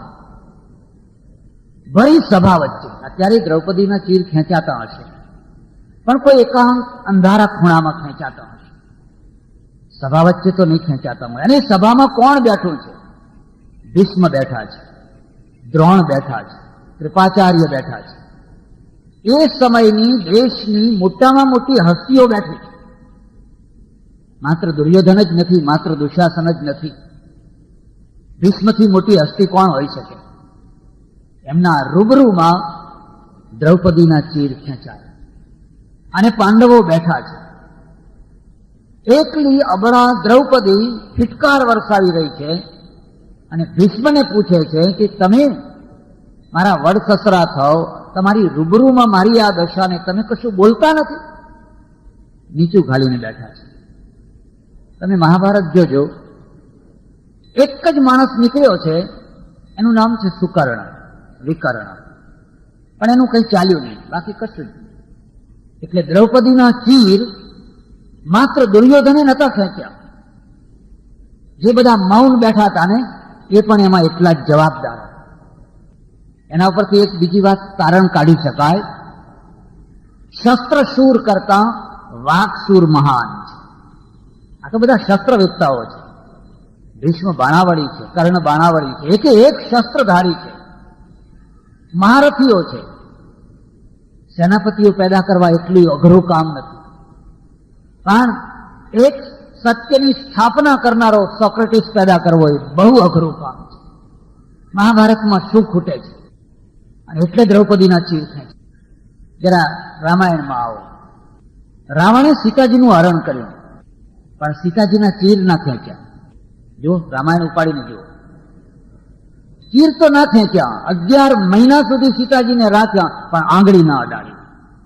હું ઘણી વાર કહું છું કે આપણે રાવણ જેવા થઈએ ને તોય ઘણો બેડો પાર થયો. શા માટે? આ તો કવિ છે. કવિ એક કોમેન્ટ્રી કરતો હોય છે, અને કોમેન્ટ્રીમાં બહુ મોટી શક્તિ છે. હમણાં મારા માટે કોમેન્ટ્રી કરવામાં આવી, એટલે તમારા આગળ એક પૃષ્ઠભૂમિ તૈયાર થઈ ગઈ. કવિ છે ને એના કાવ્યની અંદર એકને ભગવાન ભગવાન ભગવાન ભગવાનની કોમેન્ટ્રી કરે છે, અને બીજાને રાક્ષસ રાક્ષસ રાક્ષસ રાક્ષસની કોમેન્ટ્રી કરે છે. એટલે આપણા મગજમાં એક ભગવાન થઈને બેસી જાય છે, એક રાક્ષસ થઈને બેસી જાય છે.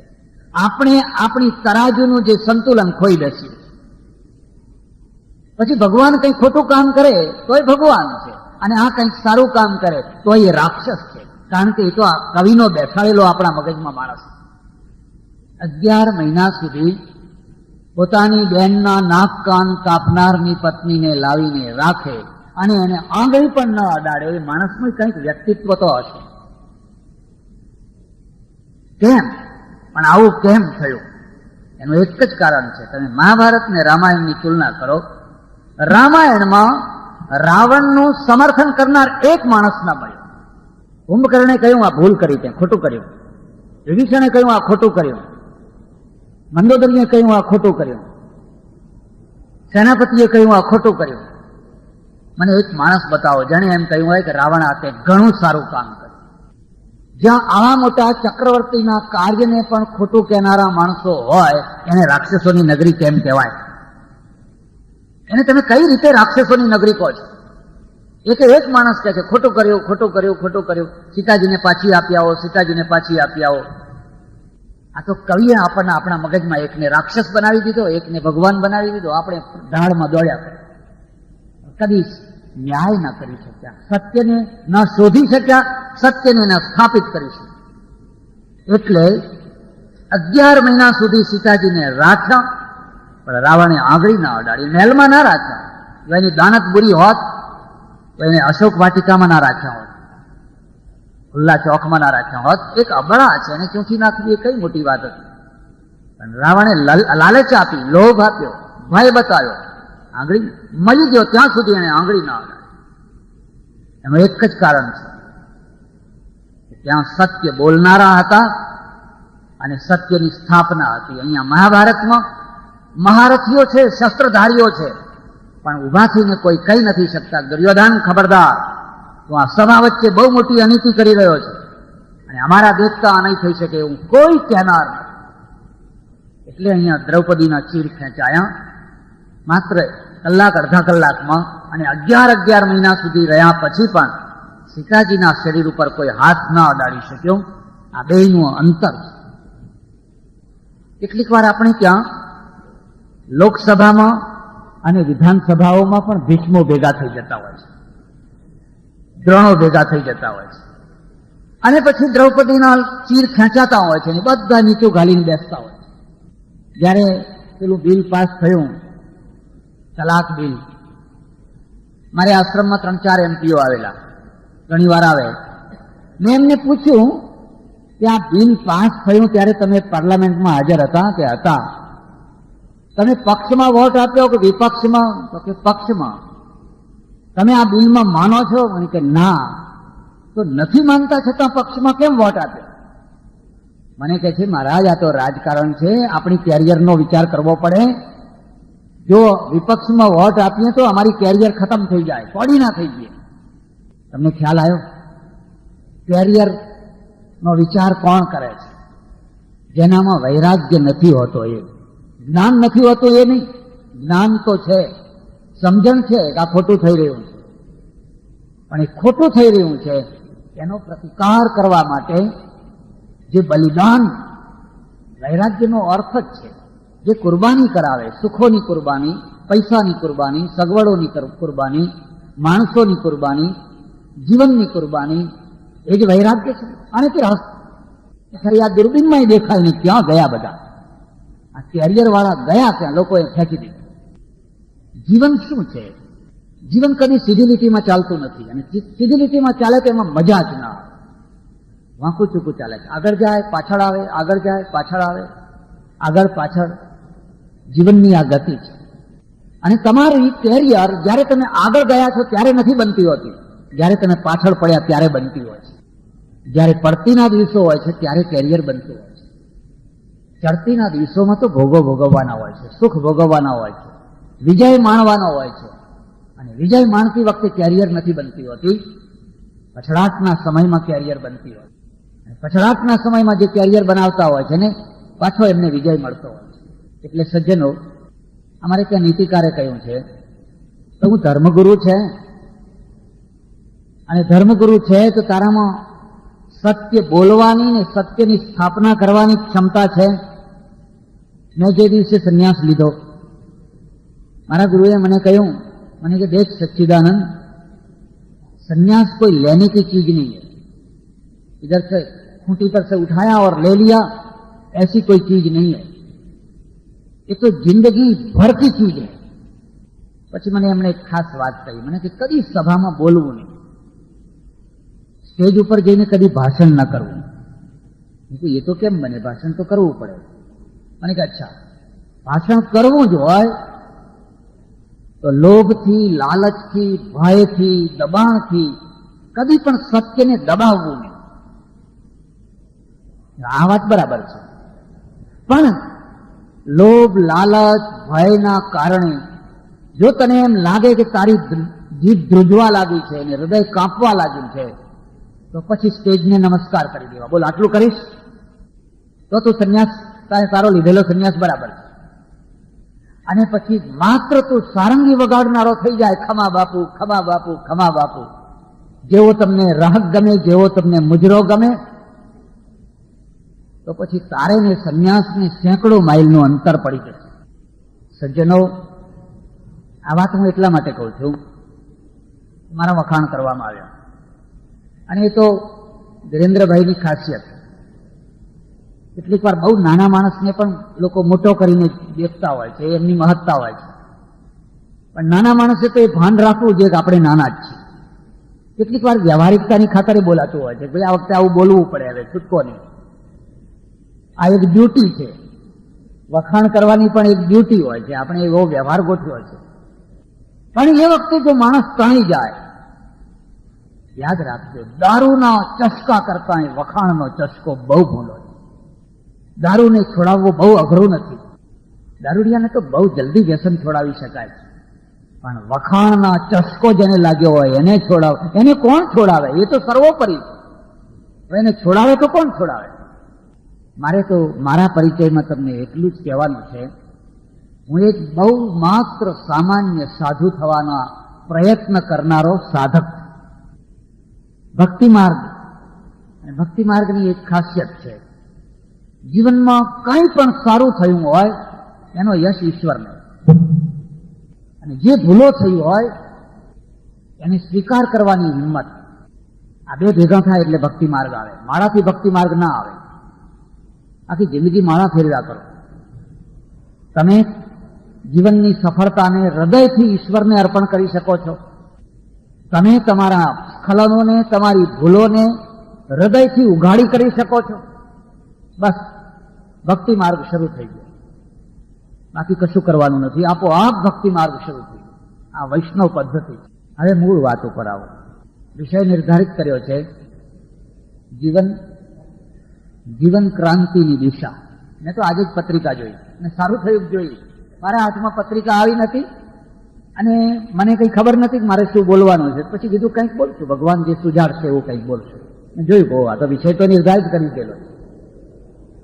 કેટલાક શબ્દો બદનામ થયેલા છે, એમાંનો આ ક્રાંતિ શબ્દ પણ બદનામ થયેલો છે. એવા કેટલાય શબ્દો છે જે બદનામ થયેલા છે. દાખલા તરીકે એક શબ્દ છે ભગત. આપણે કોઈને ભગત કહીએ, મોટા ભાગે બધાના માટે નથી કહેતો. હું ગામડામાં જઉં એટલે લોકો કહે પેલા ભગતને બોલાવજો, ભગત જરા પાણી લાવજો. પછી ભગતનો અર્થ હું સમજુ કે જેને કંઈ આજીવિકા ના હોય, રોજી ના હોય, રોટી ના હોય, કામ ધંધો ના હોય, જે ગમે તેના ત્યાં ગમે ત્યારે જમવામાં ઉતાવળ કરતા હોય, એનું નામ ભગત. અત્યારે સાચા અર્થમાં નહીં, પછી એનો ઉલટો અર્થ ના કરી એટલે બદનામ થઈ ગયેલો છે. એવી જ રીતે સાધુ શબ્દ બદનામ થઈ ગયેલો છે. શબ્દ મહાન હોય પણ શબ્દના ધારક જયારે મહાન ના હોય ને ત્યારે શબ્દ બદનામ. એવો એક બદનામ થયેલો શબ્દ છે આ સેવક છે. આપણે કોઈને કહીએ ને કે આ સમાજ સેવક છે, આ સેવક છે, એટલે લોકો તરત જ કે બધું ઘર ભેગું કરતા હશે. મોટા ભાગે આવી ઇન્ટરેસ્ટ થાય. બધા એવા ના હોય પણ મોટા ભાગે આ પ્રકારની મગજમાં ઇમ્પ્રેસ થાય કે આ કાર્યકર્તા છે. આ ઘણા શબ્દો બદનામ થયેલા છે. એમાંનો જ એક શબ્દ છે ક્રાંતિ. જે માનવી વ્યવસ્થા થઈ, ખાસ કરીને વર્ણ વ્યવસ્થાની જે વ્યવસ્થા થઈ, એ વ્યવસ્થા હું એને 3 ભાગમાં વહેંચું છું. એક વૈદિક કાળની વ્યવસ્થા, એક પૌરાણિક કાળની વ્યવસ્થા અને એક આચાર્ય કાળની વ્યવસ્થા. આ 3 ભાગમાં વહેંચાયેલી છે. તમારામાંથી જેને કોઈને પણ થોડોક પણ રસ વૈદિક કાળમાં હશે એમને ખ્યાલ આવશે કે વૈદિક કાળમાં પણ થોડાક સૂક્તો એવા મળે છે. પુરુષ સૂક્ત, બ્રાહ્મણોસ્ય મુખમાસિત બાહુ રાજન્ય ઉરુતદસ વૈશ્ય પદભ્યાંગુ શુદ્રો અજાયત વગેરે વગેરે. જોકે ઘણા લોકો એવું માને છે કે આ મંત્રો બધા ઉત્તર કાળમાં પાછળથી લખાયેલા છે, જે હોય તે, પણ એ વ્યવસ્થા છે. આ વ્યવસ્થા કેમ થઈ? તો એક સામાન્ય નિયમ છે કે વિજિત પ્રજા અને વિજયી પ્રજા 2 ભાગ છે. પહેલેથી અત્યાર સુધી એક જે વિજયી પ્રજા છે, અને એ વિજયી પ્રજા જે પ્રજા ઉપર વિજય મેળવે છે, એ વિજિત પરાજિત જે પ્રજા છે એને હંમેશા સેકન્ડ ગ્રેડ આપતી હોય છે. પછી અંગ્રેજ હોય, આરબો હોય, તુર્કો હોય, મુસ્લિમો હોય, દરબારો હોય, કોઈ પણ હોય. અંગ્રેજોએ નિયમ કર્યો કે આ રોડ ઉપર ઇન્ડિયનો નહીં ચાલી શકે, આ મોહલ્લામાં ઇન્ડિયનો નહીં રહી શકે. તમે દક્ષિણ આફ્રિકામાં હમણાં સુધી એ નિયમ હતો કે બાંકડો હોય એના ઉપર લખેલું ઓનલી ફોર વ્હાઇટ પીપલ. એ ખાલી પડ્યો હોય તો કોઈ કાળો માણસ ઉપર બેસી ન શકે. વિજયી પ્રજા છે એ પરાજિત પ્રજાના માટે સેકન્ડ, થર્ડ ગ્રેડની વ્યવસ્થા કરતી હોય છે. અને એ જ પ્રકારની અહીંયા એક વ્યવસ્થા થઈ. અને એનું મૂળ કારણ છે કે તમારા સાથે હું સંમત થઉં કે ના થઉં, મોટા ભાગની પ્રજા બહારથી આવી અને એમાં આર્યો પણ બહારથી આવ્યા. ઘણા લોકો આજે પણ એવું કહે છે કે નહીં, આર્યો બહારથી નથી આવ્યા, અહીંના જ છે, અહીંના જ છે. એ કે મને એના સાથે કોઈ નિસ્બત નથી, પણ હું પોતે એમ માનું છું કે ભલે 3000 વર્ષ પહેલા, 5000 વર્ષ પહેલા, 10,000 વર્ષ પહેલા, પણ ક્રમે ક્રમે બહારથી લોકો આવતા ગયા. જો તમને બરાબર જો અધ્યયનની રુચિ હોય તો તમે જોશો કે જે ભૂમધ્ય રેખા છે એ આખી પૃથ્વીના ગોળ નકશાને તમે ભૂમધ્ય રેખાથી દક્ષિણનો ભાગ જુઓ, મોટા ભાગે બ્લેક પ્રજા છે, મોટા ભાગે બ્લેક પ્રજા છે. અને ઉત્તરનો ભાગ જે છે એ ઉત્તરનો ભાગ છે એ ગોરી પ્રજાનો છે. અને ઉત્તરમાંથી દક્ષિણમાં સંક્રમણ થયું છે, દક્ષિણમાંથી ઉત્તરમાં નહીં. કોઈ પણ જગ્યાએ તમે જોશો તો ઉત્તરની પ્રજા છે એ ખસતી ખસતી ખસતી ખસતી ખસતી દક્ષિણ તરફ ગઈ છે. દક્ષિણની પ્રજા ખસતી ખસતી ઉત્તર તરફ ગઈ હોય એવું ભાગ્યે જ તમને જોવા મળશે.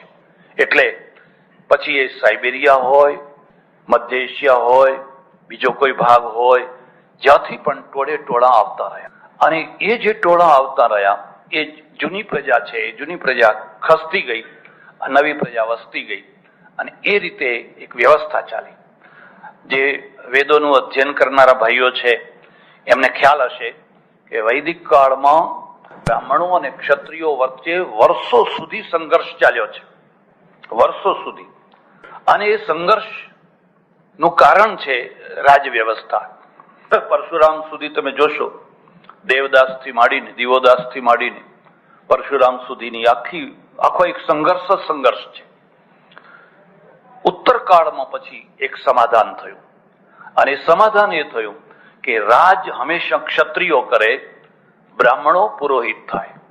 પુરોહિત એટલે યજમાન, ગૌર નહીં, પુરોહિત એટલે દિવાન, પ્રધાનમંત્રી.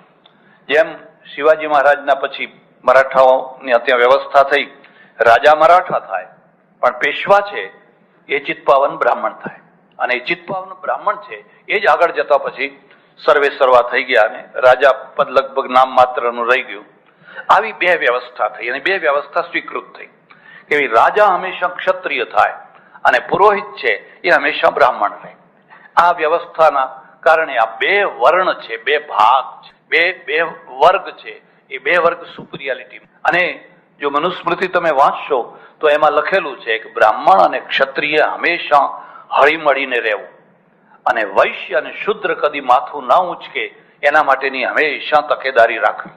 હું તો ઈચ્છું છું કે તમે એકવાર તટસ્થતાથી મનુસ્મૃતિનું અધ્યયન કરો.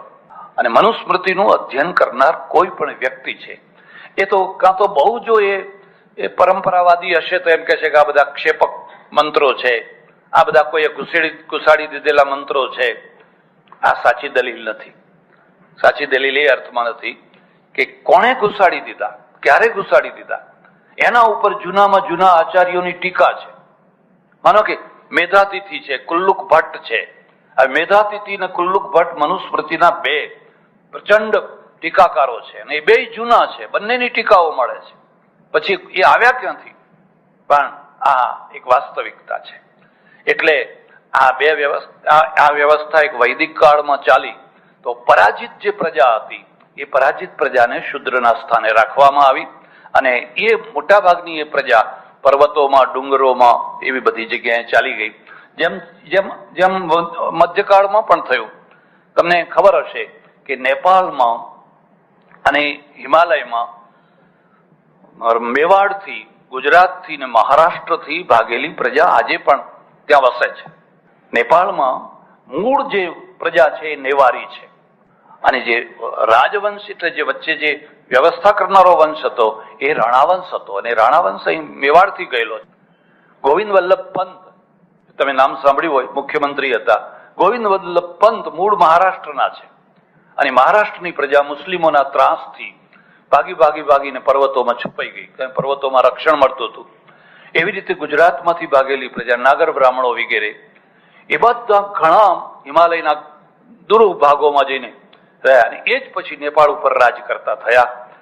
આવી રીતે જ્યારે પણ બહારથી હુમલાઓ આવે અને એ હુમલાઓ સામે ટકી ન શકાય અને ખતરો ઉભો થાય ત્યારે દુર્બળ પ્રજા છે એ પહાડોનું શરણું લે, જંગલોનું શરણું લે. આજે જંગલો નથી રહ્યા. પ્રાચીન કાળમાં તો ઘણા જંગલો હતા, પણ એવી દૂર જગ્યાએ જાય કે જ્યાં આક્રાંતા છે એનો હાથ લાંબો ના થઈ શકે, એનો હાથ પહોંચી ન શકે અને પોતાના અસ્તિત્વને ટકાવી શકે.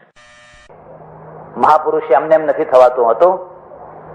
શ્રીજી મહારાજ ગઢડામાં રહે, સહજાનંદ સ્વામી, અને મંદિર બંધાય એટલો પૈસો નહીં ત્યારે, એ તો હવે જાહો જલાલી થઈ, તો તપ આગળ આવ્યું.